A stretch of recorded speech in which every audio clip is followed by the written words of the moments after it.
Le changement personnel, entre réalité et illusion. Le changement personnel, vous en avez déjà entendu parler, impossible d'y échapper. Livres, conférences, coach, podcasts. Partout, on vous martèle qu'il faut vous améliorer, vous élever, réaliser votre potentiel. Ce qui était autrefois une simple quête personnelle est devenu une véritable norme sociale. Ne pas chercher à changer, c'est être vu comme un échec ambulant. Mais que cache vraiment cette obsession du développement personnel? Une philosophie profonde ou une machine à illusions? Derrière les belles promesses, se cache une vision idéalisée de l'humain. On nous vend le développement personnel comme une équation simple. Déprogrammez vos pensées limitantes. Apprenez la technique du mindset gagnant. Transformez-vous en la meilleure version de vous-même. L'idée sous-jacente est toujours la même, vous seriez l'unique artisan de votre destin.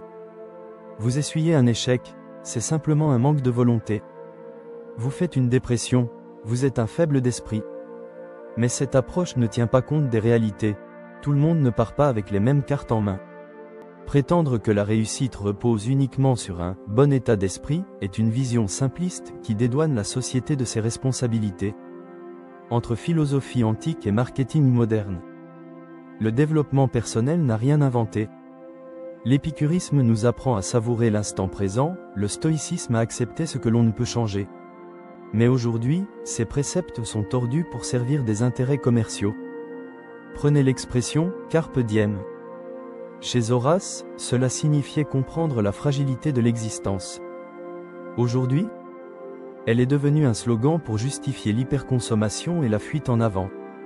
De même, la méditation, pratique profonde du bouddhisme, a été transformée en un outil de productivité pour cadres stressés. L'objectif n'est plus la sérénité, mais l'optimisation de soi pour rester performant. La psychologie a été mise au service du business de la transformation. Des figures comme Émile Coué et sa pensée positive ont ouvert la voie à une nouvelle psychologie, celle qui veut faire croire qu'il suffit de se persuader pour réussir. Répétez-vous chaque jour que vous êtes génial et tout ira bien, vraiment? Mais qui peut croire ce genre de bullshit? La psychologie sérieuse sait que la confiance en soi repose sur des bases solides, environnement, expérience passée, soutien social. Se répéter des mantras ne suffit pas. Pourtant, ce discours persiste, car il fait vendre. Il est plus rentable de proposer une recette magique que d'admettre la complexité des êtres humains. Aux États-Unis, le self-help repose sur l'idée que chaque individu est maître de son destin. Un problème? C'est à vous de le résoudre, sans attendre l'aide de l'État. En France, la vision est plus nuancée. On attend encore des institutions qu'elles jouent leur rôle. L'État nounou, l'État protecteur, d'où une plus grande réticence face aux marchands de révolution personnelle. Mais, même en France, le discours américain gagne du terrain. Ne vous plaignez pas, bougez-vous, devient un mantra national. Et si on refusait d'avaler cette pilule sans réfléchir? Mais alors quel est le véritable moteur du changement? L'estime de soi est la clé de l'action. Si vous vous sentez capable, vous osez. Si vous doutez de vous, vous hésitez, vous reculez. Mais l'estime de soi ne se décrète pas. Elle se construit avec le temps, en fonction de votre environnement et de vos expériences. Les facteurs qui la modèlent sont connus, en voici quelques-uns. 1. La reconnaissance sociale. 2. La réussite, même symbolique. 3. Le soutien de proches. 4. L'aptitude à gérer l'échec. Ainsi, une personne entourée d'amis qui l'encouragent aura plus de facilité à se lancer qu'une autre qui subit des critiques constantes. La réalisation de soi, un idéal inaccessible? Le développement personnel nous vend l'idée que tout le monde peut se réaliser. Mais qu'est-ce que cela signifie vraiment? Selon Michel Lacroix, cela repose sur 2 éléments.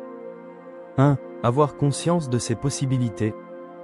2. Faire des choix pour en exploiter certaines. En clair, il ne s'agit pas de tout réussir, mais de choisir une direction qui fait sens. Pourtant, l'injonction actuelle pousse à tout vouloir. Carrière brillante, corps parfait, vie sociale exemplaire. Une pression intenable. Et si la vraie liberté était d'accepter ses limites et d'arrêter de vouloir être le meilleur? En conclusion, faut-il tout rejeter? Le développement personnel a ses bons côtés. Il motive, donne des pistes d'action, aide à mieux se comprendre.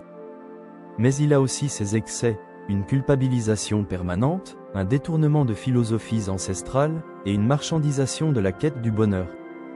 Alors, faut-il l'ignorer? Non.